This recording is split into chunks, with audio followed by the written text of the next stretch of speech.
جس میں آپ صلی اللہ علیہ وسلم نے یوم النحر پہ، یوم النحر کون سا ہوتا ہے، اس دن میں خاص طور پر کیا فرمایا، آپ نے پوچھا ایو یوم ھذا ایو شہر ھذا، کہ لوگوں یہ کون سا دن ہے، یہ کون سا مہینہ ہے، تو لوگوں نے کیا کہا، حرمت والا دن اور حرمت والا مہینہ۔ یہ کہہ کے آپ نے فرمایا کہ لوگوں اللہ کے نزدیک مومن کی حرمت، تمہارے آپس میں مال جان اور آبرو کی حرمت تمہارے اس دن سے، اس جگہ سے، اس مہینے سے بڑھ کر ہے۔ کس کی حرمت؟ مومن کی۔ جب ہم کعبہ کا ذکر کرتے ہیں تو کیا کہتے ہیں؟ کعبہ شریف، اسی طرح حرم پاک۔ لیکن جب کسی مومن کا ذکر کرتے ہیں تو کس انداز میں کرتے ہیں؟ جب اس کو پکارتے ہیں، جب اس سے بات کرتے ہیں، جب اس سے معاملہ کرتے ہیں، پیٹھ پیچھے اس کا ذکر کرتے ہیں تو کس انداز میں کرتے ہیں؟ کیسے کرتے ہیں؟ عزت کے ساتھ، احترام کے ساتھ۔ اپنے جیسوں اور اپنے سے چھوٹوں کا عزت ادب احترام تو دور کی بات، ہم تو اپنے بڑوں کا بھی احترام کرنا نہیں جانتے، یا پھر اگر کرتے ہیں تو غلو کے حد پہ پہنچ جاتے ہیں، یعنی غلو کرتے ہیں، اور غلو منع ہے۔ غلو کس کو کہتے ہیں؟ حد سے بڑھ جانا۔ اگر کسی سے محبت کرتے ہیں تو حد سے بڑھ جاتے ہیں، کسی سے عقیدت رکھتے ہیں تو حد سے بڑھ جاتے ہیں، کسی کا ادب احترام کرنے لگتے ہیں تو حد سے بڑھ جاتے ہیں، اس کے آگے جھکنے لگتے ہیں، اس کے پاؤں پڑنے لگتے ہیں، اس کے آگے ماتھا ٹیکنے لگتے ہیں، اس کو اس کا مقام سے بڑھا دیتے ہیں۔ اور بعض اوقات نبی صلی اللہ علیہ وسلم کو اللہ سبحانہ وتعالیٰ کا مقام یہ اس سے بھی آگے بڑھا دیتے ہیں۔ یہ بھی حیرت کی بات ہے۔ شیطان انسان کو اعتدال پر نہیں رہنے دیتا، جو کرنے کا کام ہے وہ کرنے نہیں دیتا، اور جو نہیں کرنا چاہیے اس کی طرف ہمیشہ اس کو کھینچتا رہتا ہے، تاکہ انسان سیدھے رستے سے ہٹ جائے، بھٹک جائے۔ تو نئے سال پر سب سے اہم سبق جو ہم سب کو سیکھنا ہے وہ کیا ہے کہ ہم کیا کریں؟ فَلَا تَظْلِمُوا فِيهِنَّ أَنفُسَكُمْ، گناہوں سے بچیں، اپنی جان پر ظلم نہ کریں گناہ کر کے، اور اسی طرح کس سے بچیں؟ دوسروں کی بے حرمتی سے، دوسروں کو بے آبرو کرنے سے۔ یعنی کوئی ایسا کام نہ کریں کہ جو اللہ کی ناراضگی کا سبب بنے، یا بندوں کے دل توڑنے کا سبب بنے، یا بندوں کو ناراض کرنے کا سبب بنے، رشتوں کو توڑنے کا سبب بنے۔ اللہ کی نافرمانی کے کاموں میں عام طور پر کیا کام ہوتے ہیں؟ فرائض سے غفلت، بدعات کا ارتکاب، ان کاموں کا کرنا جن سے اللہ نے روکا ہے، یعنی حرام کام، منکرات، ان تمام چیزوں کا ارتکاب۔ یہ کر کے انسان دراصل اپنی جان پہ ظلم کر رہا ہوتا ہے۔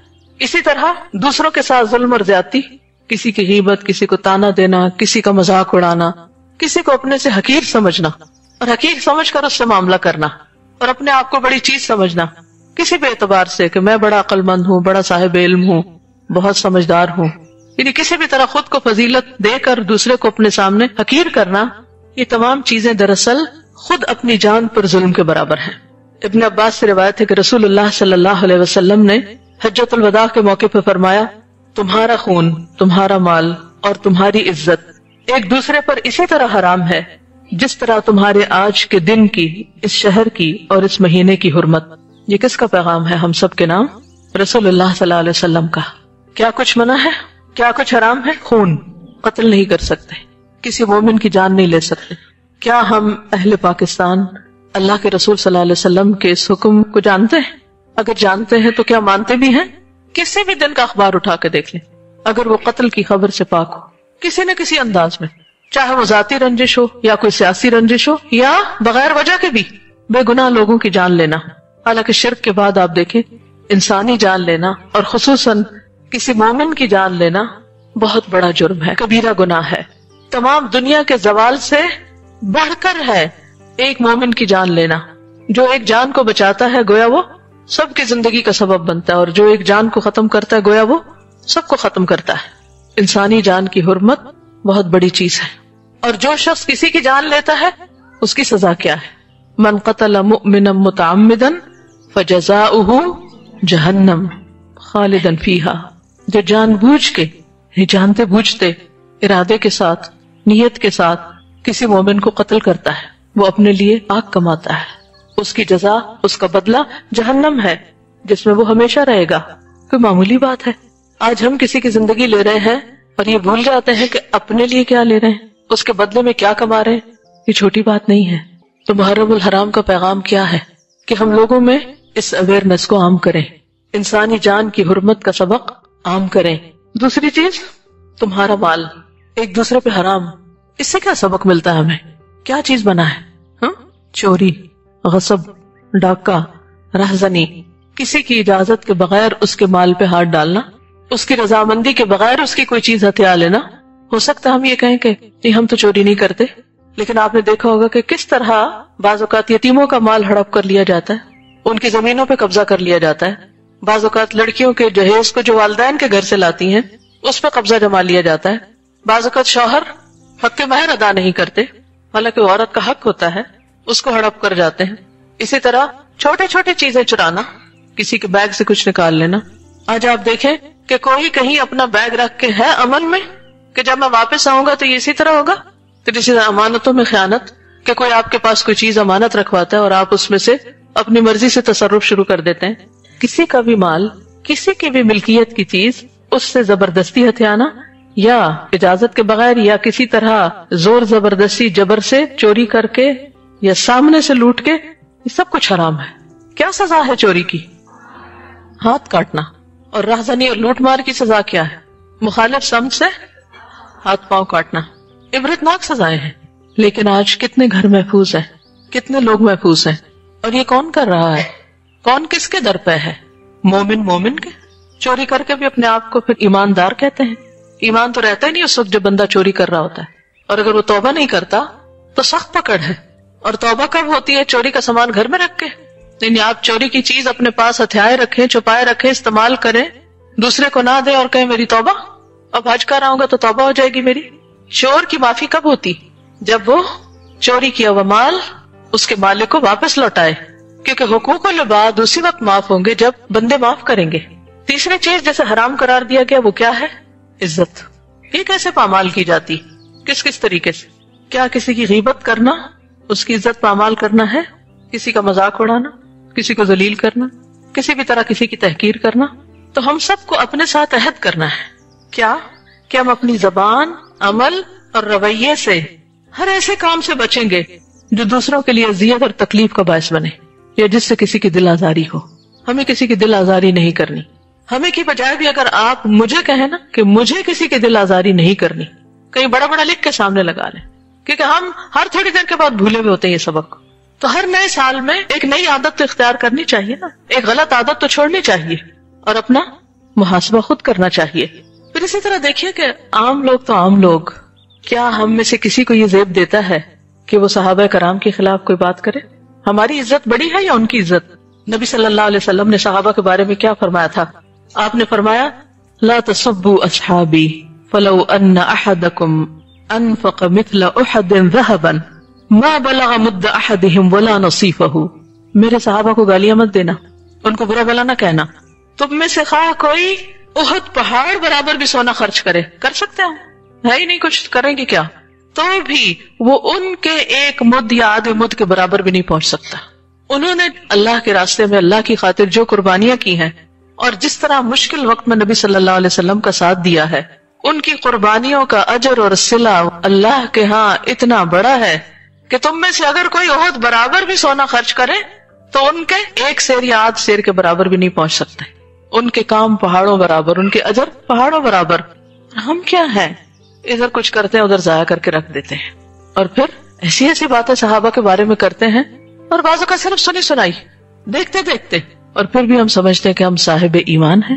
کون تھے صحابہ؟ قرآن کیا بتاتا ہے ان کے بارے میں؟ کون تھے صحابہ؟ وہ جو نیکیوں میں سبقت کرنے والے تھے. والسابقون الاولون، وہ جنہوں نے سبقت کی، پہلے ایمان لے آئے. من المہاجرین والانصار، کچھ نے ہجرت کی اور کچھ انصار تھے. والذین اتبعوہم باحسان، اور وہ لوگ بھی جنہوں نے ان کی پیروی کی احسان کے درجے میں، یعنی تابعین بھی، صرف صحابہ نہیں، تابعین بھی. ان کا مقام، ان کا درجہ، ان کی قربانیاں، اس کے صلے میں اللہ ان سے راضی ہو گیا اور وہ اللہ سے راضی ہیں. اور یہ عظیم الشان کامیابی ہے. ان کے لیے تو اللہ نے جنتیں تیار کی، وہ ہمیشہ کی نعمتوں میں ہیں، بلند درجے پائے ہوئے ہیں، اور ہم یہاں بیٹھ کر ان کے خلاف باتیں کر رہے ہیں. کیسے مسلمان ہیں ہم؟ ہمیں کوئی حق نہیں پہنچتا. اور پھر سب سے بڑی بات یہ کہ ان کے درمیان اگر اختلافات ہوئے بھی یا ان سے انسان ہونے کے ناطے کوئی کوتاہی ہوئی بھی تو مجھے اور آپ کو حق نہیں پہنچتا کہ ہم ان کا محاسبہ کرنے بیٹھ جائیں یا ان کے بارے میں ہم کوئی رائے دیں.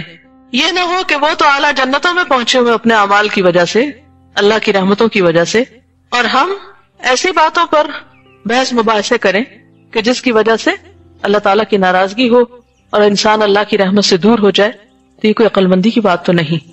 اور یاد رکھیے اس میں صرف صحابہ نہیں تابعین کی بات بھی ہے، کیونکہ بعض لوگ صحابہ کے بعد تابعین کے اوپر بھی بہت حملہ آور ہوتے ہیں. تو اس لیے جب کبھی گزرے ہوئے لوگوں کی بات ہو تو ہمارا فرض کیا ہے، ہم کیا کریں، کیا کہیں؟ وہی جو قرآن نے ہمیں بتایا، تلک امۃ قد خلت لہا ما کسبت ولکم ما کسبتم ولا تسألون عما کانوا یعملون. جب بھی محرم آتا ہے تو عام طور پر لوگ ماضی کی باتیں بہت کرتے ہیں، تاریخ کو دہراتے رہتے ہیں، جس میں کچھ سچی باتیں بھی ہیں اور کچھ جھوٹی بھی ہیں. اور عموماً لوگ آپس میں بیٹھ کر بحث و مباحثہ شروع کر دیتے ہیں، کون حق پر تھا اور کون نہیں، کس نے کس پر زیادتی کی. کیا اللہ تعالیٰ یہ فیصلہ آپ سے کروائے گا جو آپ اپنی انرجی لگا رہے ہیں ان چیزوں پر؟ یا آخر کب تک ہم ماضی ہی کی باتیں کرتے رہیں گے؟ ہمیں کیا کرنا چاہیے؟ صرف ماضی کو یاد کرتے رہیں یا پھر مستقبل کی سوچیں؟ مستقبل کی سوچیں. ہم میں سے ہر ایک کو اپنے مستقبل کے بارے میں فکر مند ہونا چاہیے، اور پھر ایک ایک فرد جب اپنے مستقبل کے بارے میں فکر مند ہوگا تو مل کر اجتماعی طور پر ہم سب اپنی دنیا اور آخرت کے بارے میں بہتر منصوبہ بندی کر سکیں گے اور آگے کو بڑھ سکیں گے. تاریخ صرف سبق کے لیے پڑھی جاتی ہے کہ اس سے انسان عبرت حاصل کرے، سبق لے اور آئندہ وہ غلطیاں نہ دہرائے، آئندہ ایسا کوئی کام نہ کرے کہ جس سے پچھلوں کو نقصان ہوا. لیکن افسوس یہ کہ ہم نہ سبق لیتے ہیں اور پھر انہی چیزوں کو ریپیٹ کیے چلے جا رہے ہیں. اگر صحابہ کے درمیان اختلاف ہوئے یا تابعین کے درمیان اختلاف ہوئے تو ہمارے لیے سبق کیا ہے کہ ہم ان چیزوں سے بچیں، یا یہ سبق ہے کہ ہم ان کے بارے میں فیصلہ کرنے بیٹھ جائیں اور آپس میں جھگڑیں اور ایک دوسرے کے قتل و غارت شروع کر دیں اور ایک دوسرے کو برداشت نہ کریں. نبی صلی اللہ علیہ وسلم نے فرمایا ہر مسلمان دوسرے مسلمان پہ حرام کیا گیا ہے، ہر مسلمان دوسرے مسلمان پر حرام ہے. کیا مطلب؟ اس کی جان، مال، آبرو. وہ ایک دوسرے کے بھائی اور مددگار ہیں. ہم سب کو نیکی کے کاموں میں ایک دوسرے کے ساتھ تعاون کرنا ہے. تو کرنے کا کام تو یہ ہے. دوسروں کے ساتھ کیسا معاملہ کہ اگر وہ اچھا کر رہے ہیں تو ان کی مدد کی جائے، اور اگر وہ غلط کر رہے ہوں تو ان کو غلطی سے روکا جائے، ان کے لیے خیرخواہی کے جذبات ہوں. لیکن حقیقت یہ ہے کہ سب سے بڑھ کر ہمیں نئے سال کی آمد پر خود اپنے بارے میں سوچ بچار کرنی چاہیے، اپنے مستقبل کے بارے میں سوچنا چاہیے.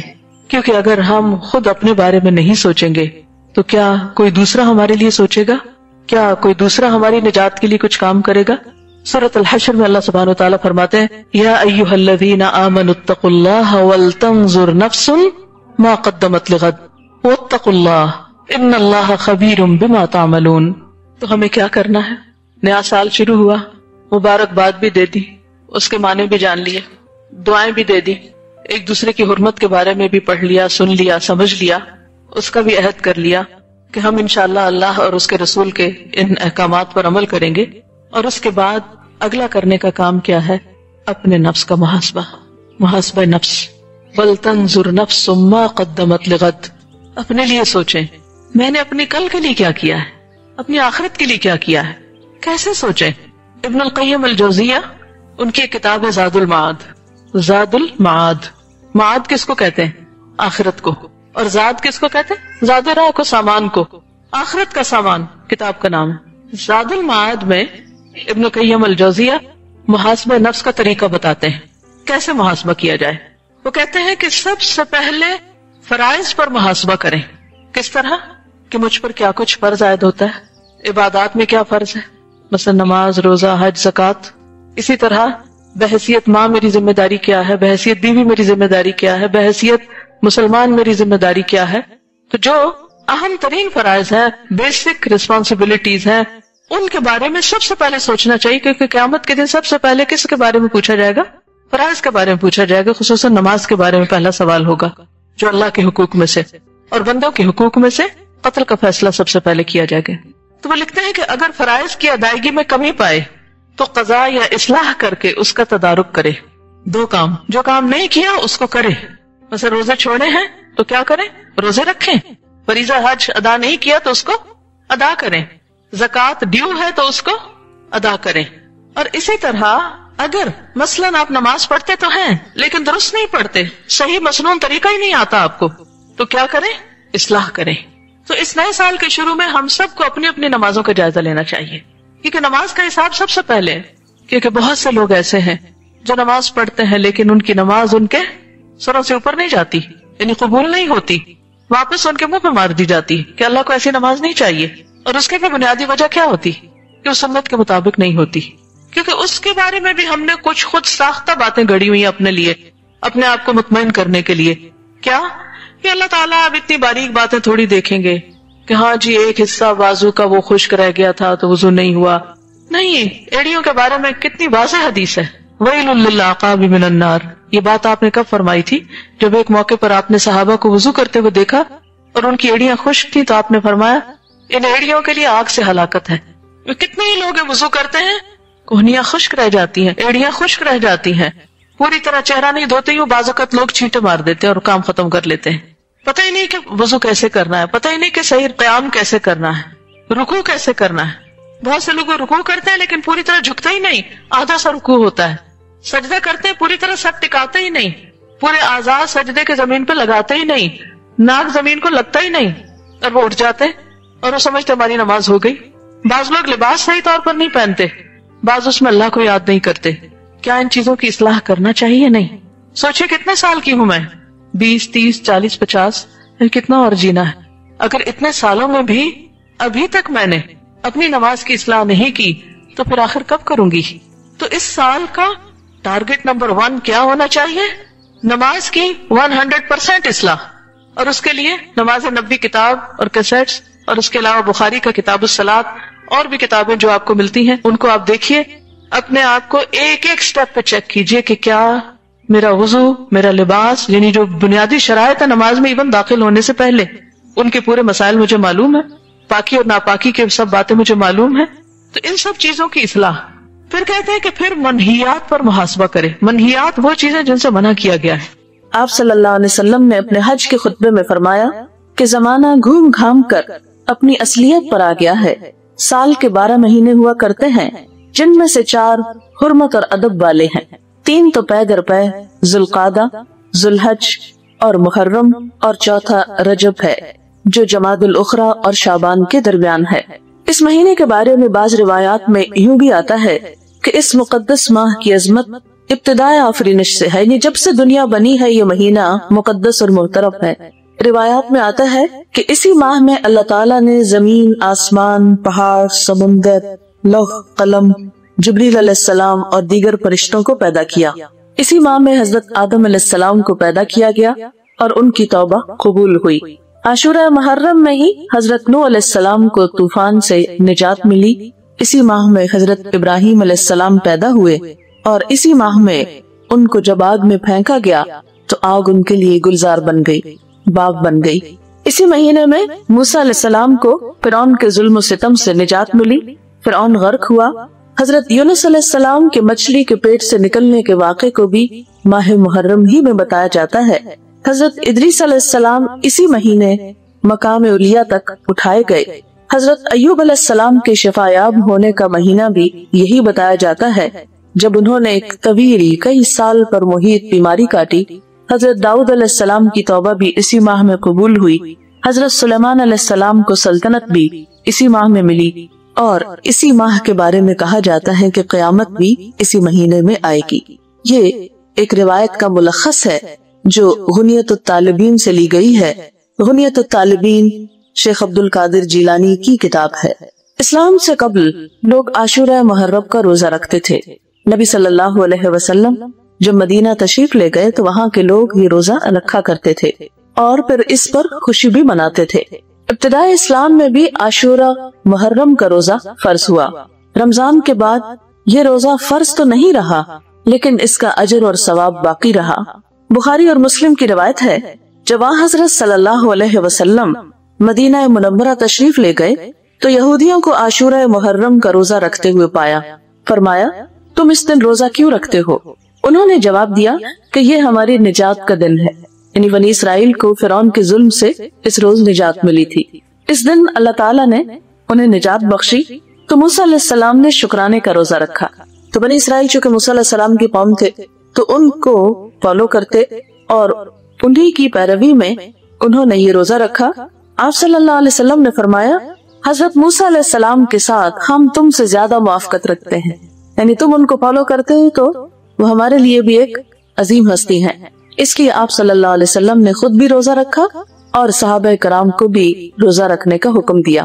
صحیح مسلم کی حدیث ہے، افضل الصیام بعد رمضان شہر اللہ الحرام، عاشورہ محرم کا یہ روزہ رمضان کے بعد سب سے افضل روزہ ہے، یعنی 10 تاریخ کا روزہ جو ہے رمضان کے بعد سب سے افضل روزہ ہے۔